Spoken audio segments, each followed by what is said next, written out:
And this is the Mercedes-Benz Rangers postgame show on a Minnesota homecoming night for 3 Rangers. A rude greeting from the hosts, part of a 5-2 win for the Minnesota Wild over Alex Georgiev and the Rangers.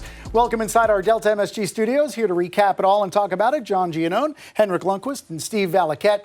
The simple solution or the simple summary of the game might be Alex Georgiev struggled again tonight, guys. But when you look at the way the game went, you know, Keandre Miller said at the end of the first period, really need to clean up in the D zone. They didn't really clean it up enough. And this was the first time all season the Rangers did not have a power play in the game. And maybe that speaks volumes for what happened as well. Well, I also think they faced a much better team than Winnipeg, so they didn't get away with not playing their best. Minnesota Wild is a very good team offensively. The way they move the puck, the way they move themselves, they have very creative players. Zuccarello, Kaprizov, and they made the Rangers pay at a few mistakes. And yeah, the Rangers, there's no question. The Rangers needed a great game from Georgia to have to get a win tonight, and they didn't. I talked about it after the second period. I was hoping for maybe an easier game with more shots from the outside, but instead it was a lot of big chances right in front. And yeah, he never really got comfortable in this one, I think. What's the takeaway, if anything, or do you just bury it and move on to St. Louis? Well, I think that coaches set their expectations before the season begins on how they want to play odd man rushes and how they want their goalies to field the puck from distance. And I just think that when I watch hockey in general, and it was tonight on the first goal, if your goalie gives up a clear-sighted shot from outside the slot area, what happens is for the rest of that game, as teams ultimately do, they want to protect their goalie. And then what happens is they run out of position to try and negate a shot and then give up a pass. And that's always a byproduct of a game that kind of gets away from you, John, is that if you give up a goal early that is one where you want your goalie to give you a save there, as a team, you just want to help them more. And you end up, and I think that's why we see Miller getting out of position on the penalty kill and getting to the wrong side of the ice and then forcefully trying to guard the middle of the ice off the rush, and then you give up a breakaway.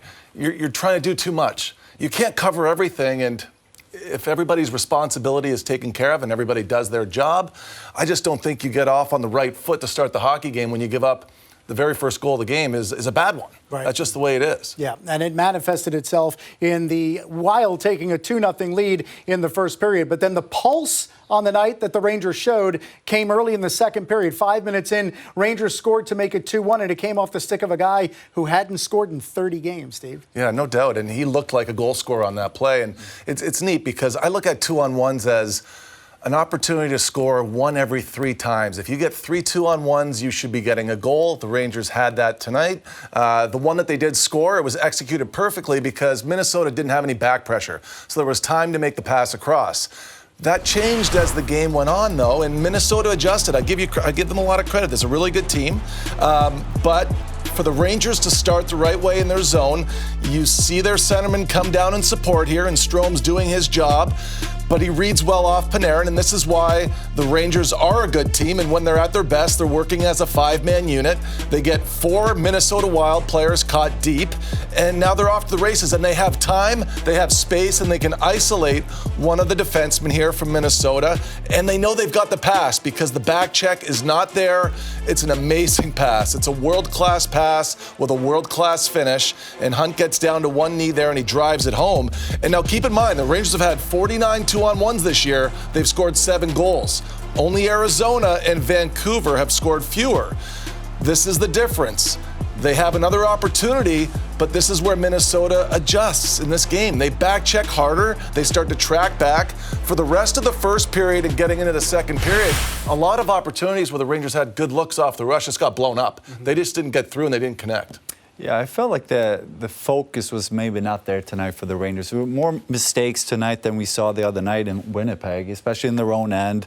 A lot of unforced errors and missed pass, and maybe it was the forecheck and pressure from Minnesota, but I think a little bit maybe creeped into the Rangers game of being fatigued or something. They just didn't look as sharp they did the other night. Yeah, so that made it 2-1. Now, throughout the 15 years I covered you, you were always so fond of saying special teams has such an outsized impact on a game. The team that wins the special teams battle so often wins. Another thing you hear players say all the time, shorthanded goals are a huge impetus and a huge momentum swing in a game.